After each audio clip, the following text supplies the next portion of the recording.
नमस्कार, मैं हूं प्रदीप सेक्रियाल और आप देख रहे हैं न्यूज पीटीएस टीवी। इस वक्त हमारे साथ खास बातचीत के लिए मौजूद हैं राज्य आंदोलनकारी गोपू मेहर, जो कि निजी विद्यालयों के खिलाफ विभिन्न मांगों को लेकर गांधी चौक पिथौरागढ़ में धरने पर बैठे हुए हैं। आइए जानते हैं कि आखिर इनकी मांगें क्या है और इस आंदोलन के पीछे का उद्देश्य क्या है। पहला सवाल सर मेरा आपसे ये है कि आप यहाँ पर धरने पर बैठे हुए हैं, क्या मांगे हैं? आम जनता जो इस कार्यक्रम को देख रहे हैं उन्हें आप अपनी मांगें जरा जानकारी देंगे, क्या मांगें आपकी? जाग उठा पहाड़ के नेतृत्व में हम लोग विगत 13 दिनों से यहाँ पे धरने पे बैठे हैं और हमारी अपनी मांग नहीं है, ये संपूर्ण पिथौरागढ़ की या कहें संपूर्ण उत्तराखंड की जनमानस की मांग है। प्राइवेट विद्यालयों के द्वारा देखिए, सरकार के स्पष्ट आदेश हैं कि केवल एनसीईआरटी की ही पुस्तकें लगाई जाएंगी, किंतु विगत कई वर्षों से देखने में ये आ रहा है कि प्राइवेट विद्यालय कमीशन खोरी के चक्करों में, अपने निजी स्वार्थों के चक्करों में हमारे उत्तराखंड के मध्यम वर्गीय गरीब परिवारों के अभिभावकों पर दबाव बना करके निजी प्रकाशकों की पुस्तकों को नाजायज़ रूप से खरीदवा रहे हैं। और इन पुस्तकों को खरीदवाने से जहां इनको भारी भरकम कमीशन मिल रहा है प्राइवेट विद्यालयों को, वहीं हमारा मजदूर वर्ग का, मध्यम वर्ग का जो अभिभावक है उसकी जेब पर सीधे सीधे डांका डाला जा रहा है। आप देखिए, उत्तराखंड में हमारे लोगों को आर्थिक स्थिति अभी इतनी संपन्न नहीं है कि हम भारी डोनेशन दे सकें या महंगी महंगी पुस्तकों को हम खरीद सकें। तो हमारा ये कहना है, जब सरकार का मानना है कि एनसीईआरटी, और एनसीईआरटी के बारे में किसी को बताने की ज़रूरत नहीं है कि एनसीईआरटी किस लेवल की पुस्तकें हमें उपलब्ध कराती है, जिससे हमारे बच्चे का बौद्धिक विकास हो सके, हमारा बच्चा आगे के कॉम्पिटिशनों की तैयारी कर सके। मगर ये बड़ा दुखद विषय है कि ये उत्तराखंड राज्य में शिक्षा के जो प्राइवेट विद्यालय खुले हैं, इनके द्वारा केवल शिक्षा को एक व्यापार के रूप में इसका उपयोग किया जा रहा है और हमारे मध्यम वर्गीय वर्गों को लूटा जा रहा है। आपने जिक्र किया कि मतलब एनसीईआरटी का, लेकिन हाईकोर्ट का एक आदेश है कि एनसीईआरटी के अलावा अन्य भी मतलब बुक्स जो है कि अप्लाई की जा सकती हैं अगर स्कूल चाहे तो। उसके साथ जो है कि आवश्यकता होने पर सप्लीमेंट बुक्स अप्लाई हो सकती हैं। ये जब हाईकोर्ट का आदेश है तो फिर सिर्फ एनसीईआरटी ही क्यों चाहते हैं? देखिए, जो अन्य प्रकाशकों की पुस्तकें खरीदवाई जा रही हैं, जिसके पक्षी में है पब्लिक स्कूल वाले, प्राइवेट विद्यालय वाले हाईकोर्ट के शरण में गए थे, किंतु हाईकोर्ट ने स्पष्ट निर्देश दिया है, अगर आप बच्चे का बौद्धिक विकास करना चाहते हैं तो एनसीईआरटी की ही कीमतों के बराबर की पुस्तकें आप बच्चों से खरीदवा सकते हैं। और जो बौद्धिक विकास करने की बात है, जो लोग कहते हैं कि हम आपके बच्चे का बौद्धिक विकास करने के लिए इन पुस्तकों को खरीदवा रहे हैं, मेरा स्पष्ट मानना है, देखिए, मान्यता के समय आप स्पष्ट लिखते हैं कि हमारे विद्यालय में लाइब्रेरी उपलब्ध है। लाइब्रेरी अगर आपके विद्यालय में उपलब्ध है और आप एक जनसेवा के भाव से, शिक्षा देने के भाव से अगर आप बच्चे का बौद्धिक विकास करना चाहते हैं, तो मेरा स्पष्ट मानना है कि इन महंगी पुस्तकों को चाहे तो प्राइवेट विद्यालय वाले अपनी लाइब्रेरी में रख सकते हैं ताकि हमारे बच्चों का बौद्धिक विकास हो सके। हमारा ये मानना है कि आप पुस्तकों को लगवाइए, मगर हाईकोर्ट के नियम की भी अवहेलना नहीं होनी चाहिए। हाईकोर्ट का स्पष्ट मानना है कि एनसीईआरटी के कीमतों के बराबर ही आप अन्य पुस्तकों को खरीदवा सकते हैं, जिसको ये नहीं मान रहे हैं वर्तमान में। जिस तरह से प्रशासन ने भी इसका संज्ञान लिया हुआ है, और लेकिन प्रशासन का ये कहना है कि अभी तक किसी भी अभिभावक की ओर से कोई शिकायत नहीं आई है। उनका ये मानना है कि अभी तक कोई शिकायत नहीं आई है। आपकी मांग है कि इनके खिलाफ कार्रवाई हो, लेकिन उनका कहना है कि प्रशासन का कि जब कोई शिकायत आई ही नहीं है किसी अभिभावक की ओर से जिन मांगों को लेकर आप यहाँ पर हैं, तो किसके खिलाफ कार्रवाई हो? देखिए, जिला प्रशासन जो कह रहा है कि किसी अभिभावक की शिकायत नहीं आई है, ये एक सीधे सीधे समझने वाली बात है। मेरा बच्चा अगर किसी विद्यालय में पढ़ रहा है तो मैं अपने बच्चे के विद्यालय के खिलाफ किसी भी मंच में, किसी भी फोरम में, किसी भी प्रशासन के सम्मुख जाकर के शिकायत नहीं करूंगा। एक सीधे सीधे जिला प्रशासन ने इस बात को समझना चाहिए, अभिभावकों की मनोदशा को इसमें समझना चाहिए। आज वर्तमान में आप प्राइवेट विद्यालयों की हालत देखिए, अगर आपका बच्चा शुल्क जिस दिन नहीं ला पाता है, उसके अगर एक दिन लेट अगर आप विद्यालय में जाके बच्चा बिना फीस के जाता है, तो हो क्या रहा है? प्राइवेट विद्यालय वाले कक्षा 1, 2, 3, 4 के बच्चे जिनकी औसतन आयु 5 से 8 वर्ष की होती है, उनको खड़ा करते हैं क्लास में। मैम कहती हैं या वहाँ पढ़ाने वाले लोग कहते हैं कि चलिए खड़े हो जाइए, किस किस के घर से फीस नहीं आई है। तो जब बच्चा क्लासरूम में खड़ा होता है, उसको उसके दिमाग में एक हीन भावना विकसित हो जाती है कि मेरे घर से फीस नहीं आई है। और मैं तो स्पष्ट कह रहा हूँ कि इस प्रकार से आप बच्चे का बौद्धिक विकास नहीं कर रहे हैं, आप बच्चे के मन में एक हीन भावना भर रहे हैं कि आपके विद्यालय से फीस नहीं आई है। तो जो ये दशा है, इस दशा में किस प्रकार से आप स्वयं एक पत्रकार हैं, आप बुद्धिजीवी वर्ग के हैं, आप बताइए कौन अभिभावक इसमें लूट के खिलाफ आवाज़ उठाएगा। और मेरा स्पष्ट मानना है, मैंने इसी गांधी चौक में, मुझे आज भी याद है, 16 जुलाई सन 1994 को मेरे साथी रहे स्वर्गीय निर्मल पंडित, जिन्होंने शराब के खिलाफ आत्मदाह किया था। उन्होंने एक बहुत बड़ा आंदोलन चलाया था सन 94 के बाद कि नशा नहीं रोजगार दो। उन्होंने नशे के खिलाफ, यहाँ शराब के में रोक लगाने के खिलाफ उत्तराखंड में उन्होंने आत्मदाह कर दिया। आज हमारे बीच नहीं है, किंतु ये गांधी चौक की ये भूमि जानती है। सन 1994 का उत्तराखंड आंदोलन जो हमने गिने चुने 2-4 लोगों ने प्रारंभ किया था इसी पिथौरागढ़ से, उसका परिणाम ये हुआ, निर्मल पंडित और हम जैसे कई लोग उत्तराखंड के युवा लोग, उस वक्त मेरी उम्र 16 साल की थी, हमें फतेहगढ़ जेल भेजा गया। और 58 दिन में खुद फतेहगढ़ जेल रहा हूँ। जब हम 58 दिन फतेहगढ़ जेल रहे 16 साल की उम्र में, तब ये राज्य मिला। कौन नहीं जानता मुजफ्फरनगर में क्या हुआ। मुजफ्फरनगर में जब हमारी माँ बहनों की असमत लूटी, तब ये उत्तराखंड राज्य मिला है। कौन नहीं जानता खटीमा मसूरी श्रीयंत्र टापू में क्या हुआ, जब हमारे भाइयों ने पुलिस की गोलियां खाई, हमारे भाइयों का लहू सड़कों पे बहा, तब जाके हमें राज्य मिला है। हमारा तो स्पष्ट मानना है कि हम इस राज्य के अभिभावक हैं। गोपू महर खुद इस राज्य का अभिभावक है। इस पिथौरागढ़ को हम अपना परिवार मानते हैं, उत्तराखंड को हम अपना परिवार मानते हैं। यहाँ के किसी भी विद्यालय में पढ़ने वाला बच्चा मेरा अपना बच्चा है, मेरे रिश्तेदारों का बच्चा है, मेरे भाई का बच्चा है। और उन अभिभावकों की लड़ाई, जैसे मैं कह रहा हूँ कि हम उत्तराखंड राज्य आंदोलनकारी राज्य हमने बनाया, तो ये नैतिकता भी हमारी होती है कि इस राज्य में किसी भी प्रकार की लूट खसोट अगर हो रही है, क्योंकि हमने राज्य इसलिए नहीं बनाया कि यहाँ शराब माफिया आकर के अपना शराब का सिंडिकेट चलाएं। हमने राज्य इसलिए नहीं बनाया कि यहाँ प्राइवेट विद्यालयों वाले आकर के शिक्षा से हमारे लोगों को दूर करें और हमारे मध्यम वर्गीय अभिभावकों पर लूट, उनकी जेब में स्पष्ट रूप से जो डाका डालें उस डाके को डालें। मैं अभी भी आपसे कहना चाहता हूँ, मैं इस उत्तराखंड का ही और इस पिथौरागढ़ का अभिभावक भी मैं ही हूँ। और जैसा आप देख रहे हैं, हमने यहाँ पे कोई 1 रुपया जन सहयोग आंदोलन चला रखा है।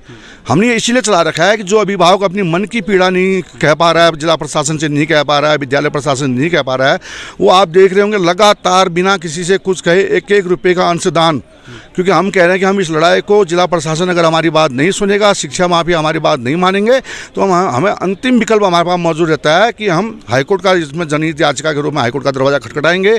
और आज लगातार 13वें दिन में हमारे पास लगभग इतनी धनराशि हो गई है कि हम हाईकोर्ट में जाकर जनहित याचिका दायर करें। और आप देख रहे हैं, प्रत्येक परिवार, गाँव से आने वाला परिवार, पिथौरागढ़ का व्यक्ति 1-1 रुपये का जन सहयोग इसमें कर रहा है। ये उसकी भावना है। एक सवाल मेरा आपसे ये भी है कि जो आम जनता भी जानना चाहती है कि आप खुद मतलब भाजपा के एक अच्छे नेता हैं, सक्रिय नेता हैं, भाजपा की सरकार भी है, सारे निजी विद्यालयों के लिए एक फीस एक्ट क्यों नहीं लेके आते हैं? देखिए, फीस एक्ट भी अति शीघ्र इस उत्तराखंड में लागू होने जा रहा है। और वर्तमान में हम जो प्रयास कर रहे हैं जाग उठा पहाड़ के मंच के माध्यम से, पहले तो मैं आपको कहना चाहता हूँ, मैं स्पष्ट कहता हूँ कि मैं भारतीय जनता पार्टी का कार्यकर्ता हूँ।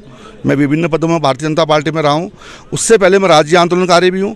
मैंने इस राज्य की लड़ाई भी लड़ी और मुझे आज गर्व है कि इस उत्तराखंड प्रदेश के मुखिया आदरणीय अपने धाकड़ धामी जी पुष्करदा हमारे साथ राज्य आंदोलनकारी रहे हैं। वो राज्य की एक स्थिति पर नज़र रखे हुए हैं।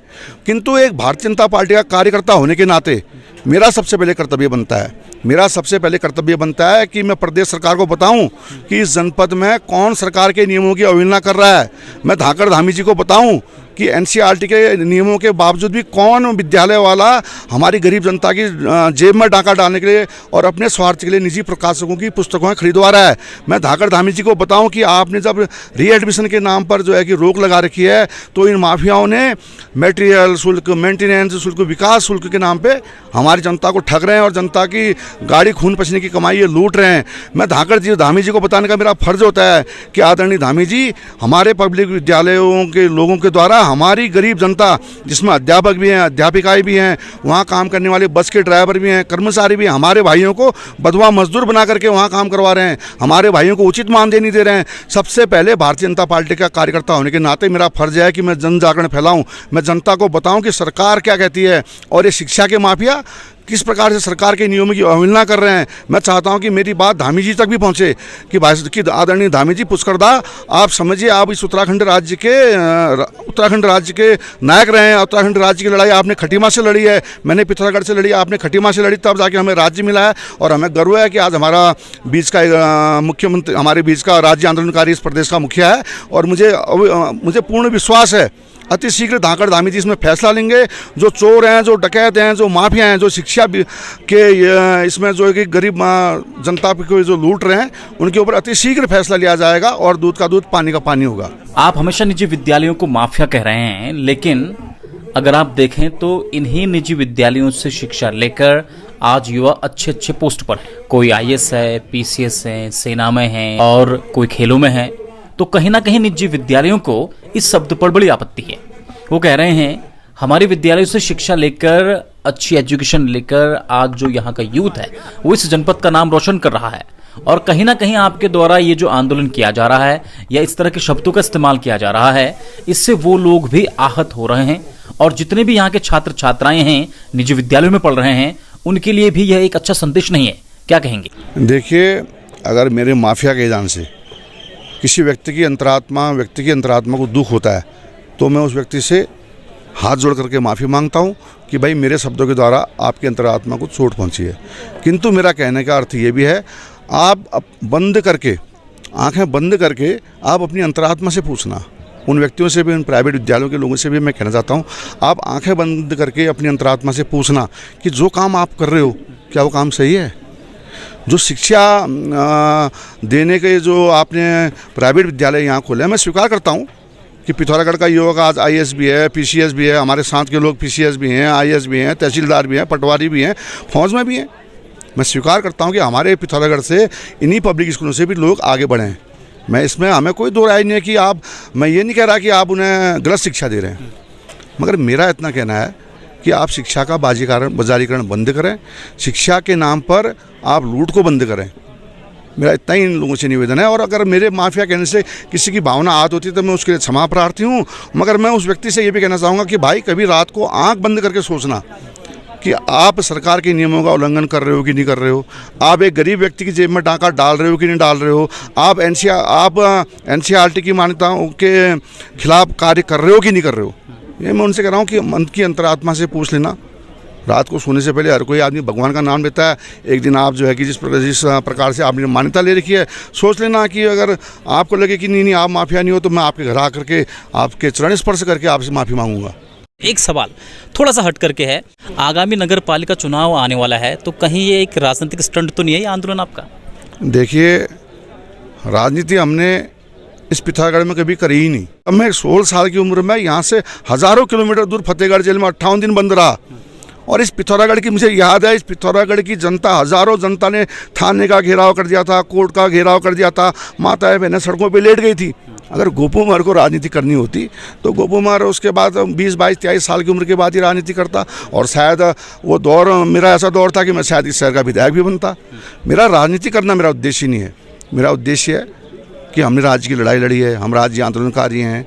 जो सपनों को लेके हमने राज्य बनाया, शहीदों ने राज्य बनाया, उन शहीदों के सपनों के अनुरूप ये राज्य चले, यहाँ का पलायन रुके, यहाँ रोज़गार मिले, यहाँ अच्छी शिक्षा मिले, और इस पिथौरागढ़ को हम और इस उत्तराखंड राज्य को हम हिमाचल की तर्ज पे आगे बढ़ाएं, हमारे लोगों को पलायन न करना पड़े। और ये जो राजनीति ये लोग कहते हैं अपना तो सीधा फंडा है भाई साहब, ना हमें सम्मान की चिंता ना अपमान का भय, तो राजनीति इसमें कहाँ से आई? निजी विद्यालयों के साथ प्रशासन ने भी एक बैठक की है, उनको आवश्यक दिशा निर्देश भी दिए हैं, उनकी जांच भी चल रही है, तो अब धरने से कब उठेंगे आप? देखिए, मेरे भी मित्र लोग हैं, प्राइवेट विद्यालय के संचालक हैं, उनके भी अपने स्कूल हैं, वो कहते हैं यार कब तक चलेगा। मैं कहता हूँ भाई तब तक चलेगा जब तक आप NCERT के मानकों के अनुरूप जो आपने फीस नहीं ली है, फीस लोगों से वसूल कर रखी है, मेंटेनेंस है, मटेरियल है, विकास शुल्क है, और उन विद्यालयों में पढ़ाने वाले हमारे भाई बहन अध्यापिकाएं हैं, टीचर हैं, कर्मचारी हैं, जब तक आप उनके मानदेय ठीक नहीं करते हैं और ये शुल्क जो आपने लिया है इसको वापस नहीं करते हैं, तब तक तो आंदोलन चलेगा। और मैंने स्पष्ट सोच रखा, हम कुछ दिन का समय और प्रशासन को हम देने जा रहे हैं, मतलब प्राइवेट विद्यालयों को देने जा रहे हैं, और ये बेहतर होगा कि ये खुद सामने आकर के एक नज़ीर पेश करें। इस पिथौरागढ़ के लोगों ने देखिए हर क्षेत्र में अपनी नज़ीर पेश कर रखी है, तो मैं चाहता हूं कि मेरे प्राइवेट विद्यालय के भाई लोग भी नज़ीर पेश करें पूरे उत्तराखंड के लिए, पूरे देश के लिए, कि देखो पिथौरागढ़ एक ऐसा जिला है जिसने ये सारे शुल्क वापस कर दिए।